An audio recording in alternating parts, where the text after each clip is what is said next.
Bonjour à tous, c'est Trading avec vous. Allez, on va faire un petit point sur Ethereum. Je vais vous expliquer un petit peu ma vision et qu'est-ce que je vois sur l'Ethereum. Donc là, j'ai le graphique complet. Ok, on remarque bien ici. Donc je l'ai mis en logarithmique, hein. Donc on remarque ici le point bas de l'Ethereum à 0,15 $.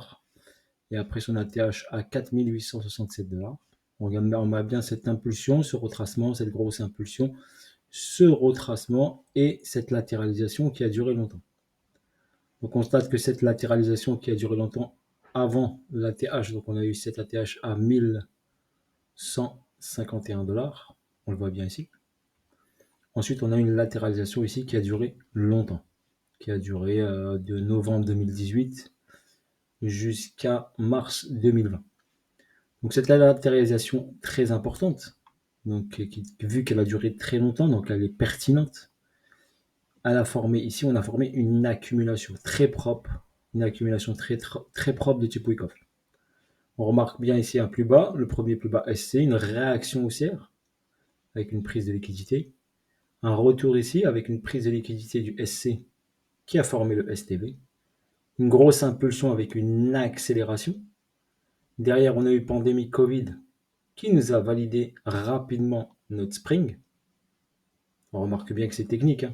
Malgré qu'il y a eu le Covid, ça reste technique. C'est vrai qu'il fallait que le prix fasse un spring, bah, il l'a fait. Juste le Covid a accéléré le mouvement, comme sur les indices et tout ça. C'était le même principe. C'est pour ça que je vous ai dit, faites attention aux news, aux manipulations médiatiques, de la vie de tous les jours, parce que des fois, graphiquement, ça accélère juste un mouvement, mais le mouvement reste décelable et on l'attendait. Quand il a effectué le spring ici, on a eu la hausse ici, qui a pris toute la liquidité de l'accumulation. Il a fait le petit pullback ici sur l'accumulation et après il a fait le rallye aussi. Donc ce niveau-là est très pertinent. D'accord. Donc la structure principale de l'Ethereum, elle part de ce point bas ici qui est à 88 $ et on va s'intéresser par rapport à ce point bas et sa ATH. Qu'est-ce que le prix nous donne? Donc c'est comme ça qu'on lit un graphique. Donc ici, qu'est-ce qui se passe? Donc on a une grosse hausse accélération. Donc si j'enlève mon logarithmique, on voit bien on a l'accélération exponentielle, explosive, avec une belle performance, un gros retracement qui nous donne le signal ici, on le voit bien, un beau signal de baisse. Et derrière, la deuxième impulsion qui s'est fait ici, en 5 vagues. Donc, d'accord, on peut les décortiquer après les 5 vagues. Donc ici, on a eu cette impulsion ici qui est partie d'ici, de ce point-là ici. Pam, pam, pam, pam, pam. D'accord? Impulsion ATH. Mais on avait déjà cette information. Attention, le prix a envie d'aller vers le bas. Ok? Il commence à s'essouffler. Là, il a réaccumulé ici. On a créé une accumulation ici. D'accord? Avec ici SC, STB. Et après, on est parti. Et après, le prix a donné une information, une deuxième, ici. On la voit bien celle-ci. D'accord? Donc, quand le prix est descendu ici, il a donné une information ici en prenant la liquidité vers le bas. Et ben, c'était un signal de sortie. Il fallait sortir sa position acheteuse. Sauf si bien sûr vous êtes sorti bien sûr avant sur ce niveau-là. Donc ensuite, qu'est-ce qu'on décèle? On va regarder les liquidités. Où on en a? Je vais mettre les graphes en weekly.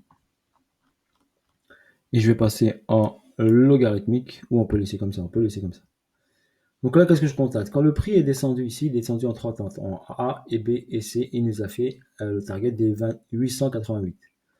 Donc quand il a créé ce point bas ici, il a créé un equal low. Vous marquez là, regardez. Une bougie, deux bougies, et cette troisième, elle est au même niveau. Donc quand on a ce genre de situation-là, il faut garder en tête que ça, d'accord, c'est de l'argent. Que ici en dessous, on doit venir chercher cet equal low. Donc un ETH, un Ethereum sous les 888 est pratiquement inévitable. Ok, pour votre information. Ensuite, sous cette partie ici, qu'est-ce qu'on a? Ben, on remarque ici, on a une accélération. On va mettre en log pour bien le voir. Donc cette accélération aussi, c'est un price delivery. Donc Ethereum pour revenir ici, prendre cette liquidité qui est notre equal low, d'accord, et venir aller profondément en dessous et aller chercher une zone dans ce mouvement-là. Dans ce mouvement-là, ok, il pourra venir s'arrêter. Où peut-il s'arrêter? Et bien ici, on essaie de regarder où il peut s'arrêter. Il peut s'arrêter où? Donc là, on a quoi? En liquidité, ici, on a un déséquilibre. Donc je vais le mettre ici en vert. Donc ici, on a ici potentiellement pour venir rééquilibrer. Déjà 715 $, on va les chercher sans aucun souci. Donc ça, vu qu'il est juste à côté de l'équal. Donc on va valider ici le rééquilibrage du marché. D'accord? Donc on va venir chercher au moins 715 $. Donc ceux qui veulent acheter par exemple l'Ethereum à 715 $, bah, vous aurez l'occasion de le faire. Après, est-ce qu'on peut aller plus bas? D'accord? Plus bas, bien sûr qu'on peut aller plus bas. Ok? Mais après, si vous voulez faire du DCA ici à partir de 715 quand il ira, il y en a qui ne croient pas qu'il va y aller. Moi, je vous le dis, il ira. Après, c'est chacun, d'accord, décide de son engagement. Donc ici, sur ce mouvement-là, on va aller en weekly. Qu'est-ce qu'on a en weekly? Là, on est en weekly. On va aller en monthly. Monthly, qu'est-ce qu'on a en monthly? En monthly, ici, on a le début du déséquilibre qui est ici. Vous le voyez ici. Donc là, hop, on n'a pas de bougie connectée ici. Ici, est-ce qu'on a une bougie connectée? Non, on n'a pas de bougie connectée. Donc, potentiellement, d'accord, on peut même revenir jusqu'ici. Hein. Mais on va se concentrer d'abord sur cette partie-là. Donc la partie où il y aurait potentiellement ici de l'argent ici, bah, c'est ce niveau-là. D'accord? Ce niveau ici. D'accord? Ou potentiellement, bien sûr, le prix pourrait revenir. Et bien ici, on va le mettre en vert. Voilà. Et là, potentiellement, on a notre zone, par exemple, entre 421 et 758. Pour un investisseur, ce serait judicieux d'acheter, par exemple, de l'Ethereum dans cette zone-là. Après, il peut aller plus profond. Il peut aller titiller la zone qui est ici. Car également, ici, on a ici un déséquilibre ici, le dernier. Mais après, il peut s'arrêter juste au-dessus. Donc, ce petit dernier qui est ici, je vous le montre. OK. Comme ça, on a notre zone. On est prêt pour si on veut acheter de l'Ethereum. Donc, on a la première zone qui est entre 758 et 421. Et notre deuxième zone qui est entre 310 et 253. Donc, pour la liquidité, l'équal, il saute. Donc, forcément, qu'est-ce qu'il y a en dessous? Eh ben, il y a ça en dessous. De premier niveau. Donc, déjà, on peut targeter ce niveau-là si on veut acheter de l'Ethereum. Et après, s'il va au niveau du deuxième niveau, ici, eh ben, on peut rajouter des cartouches entre 310 et 253, ce qui est un prix très intéressant. Après, les 88 $ le plus bas ici, je ne pense pas qu'il sera inquiété pour l'instant. D'accord? Donc, pour l'instant, les 88 $ vont tenir. Mais il doit revenir dans cette poche de liquidité. OK? Donc, voilà pour votre information. Ça, c'est ma vision personnelle. Vous n'êtes pas obligé d'être d'accord avec moi. Hein. Moi, je vous la présente. Ça, je repère. Ensuite, qu'est-ce que j'ai? Qu'est-ce que j'ai en haut? Donc, on a vu ce qu'il y avait au sud. Maintenant, on va regarder ce qu'il y a au nord. Au nord, il y a quoi? Parce qu'il y a beaucoup de gens qui attendent que Ethereum monte. Donc, au nord, j'ai quoi? Bah, j'ai une descente ici. OK? Un retracement. Une accélération. Voilà, grosse accélération ici qui a laissé, bien sûr, ici, un déséquilibre de marché. On voit cette bougie ici. On a un déséquilibre ici. Et le déséquilibre, il est de là à là. Donc, ça, c'est un déséquilibre. Le prix, pourquoi il est revenu? Eh bien, il est revenu dans le déséquilibre. Il a été rejeté tout de suite. Il n'a pas pénétré à l'intérieur. Mais il va y aller. D'accord? Il va y aller, je pense qu'il va y aller sans aucun souci là-dedans. Pas immédiatement, mais prochainement, il va y aller. D'accord? Il faut juste être patient, patienter et après voir ce qui se déroule. Donc là, il a fait une incursion dans le déséquilibre monthly, on remarque bien, et il a fait un rejet vers le bas. C'est tout à fait normal au niveau du trading, car il a pris une liquidité ici. Donc vous voyez la bougie ici monthly, il a pris une liquidité ici de ce niveau-là, donc c'est pour ça qu'on a une réaction baissière. D'accord? Qu'est-ce qu'on a ici encore vers le nord ici? Est-ce qu'on a d'autres déséquilibres?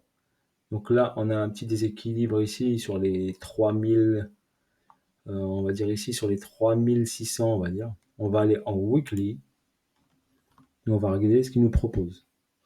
Qu'est-ce que le marché nous propose? Bougie connectée, connectée, connectée. Donc notre déséquilibre important, il est là. D'accord? Monthly, qui se vérifie en weekly.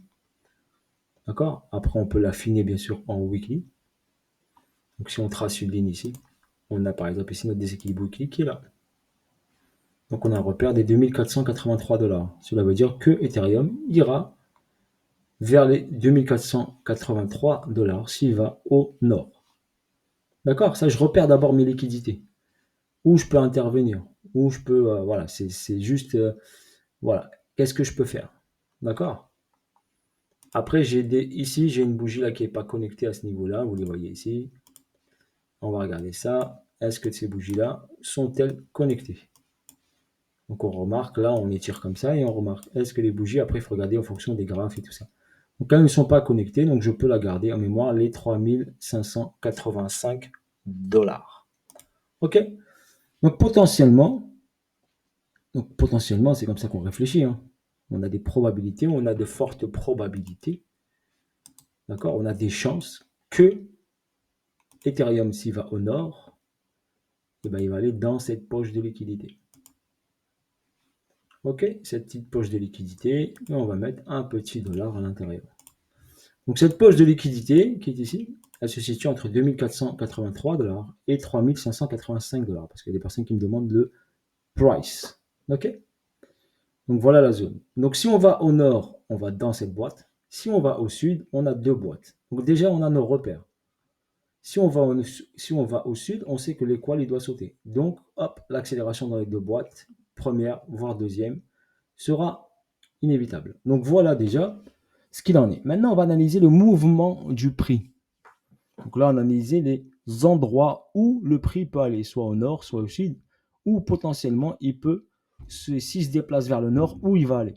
S'il se déplace vers le sud, où il va aller. Voilà, déjà, on a nos repères. Comme ça, en tant qu'investisseur, on peut réagir. En tant que trader, c'est autre chose.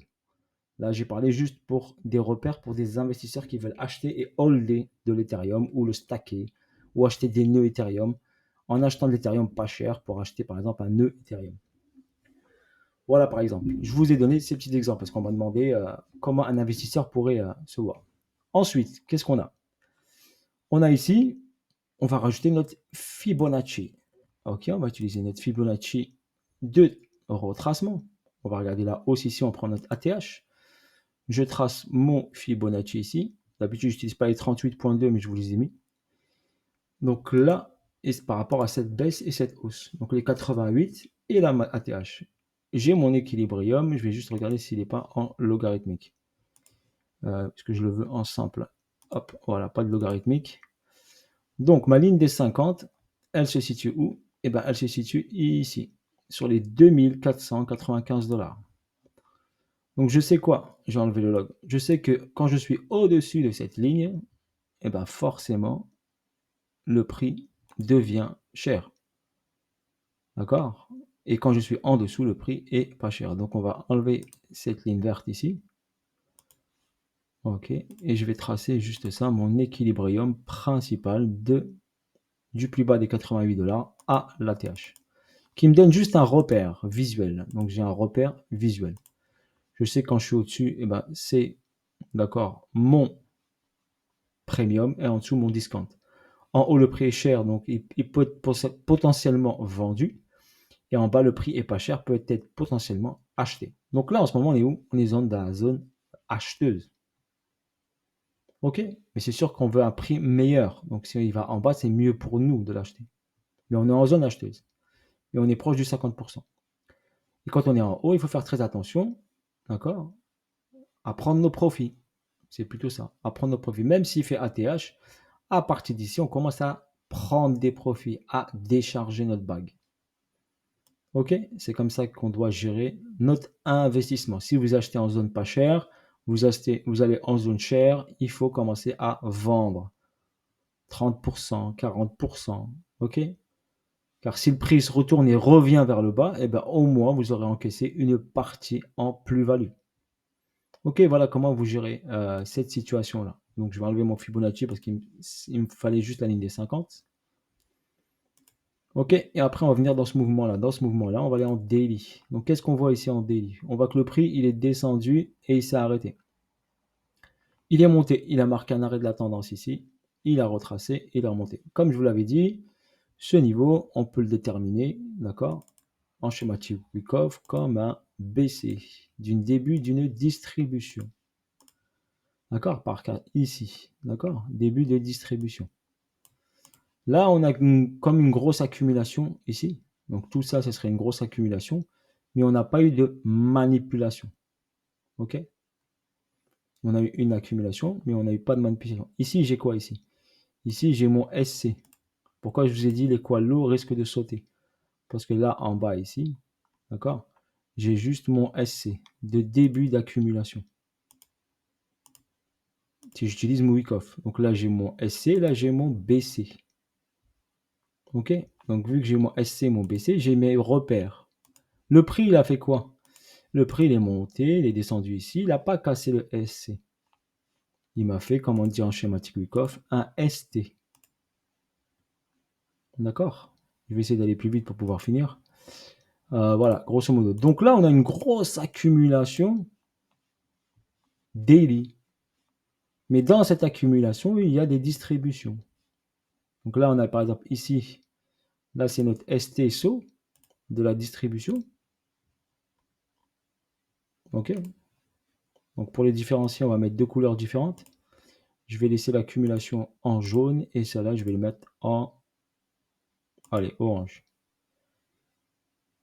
Ou même en vert, allez, tac.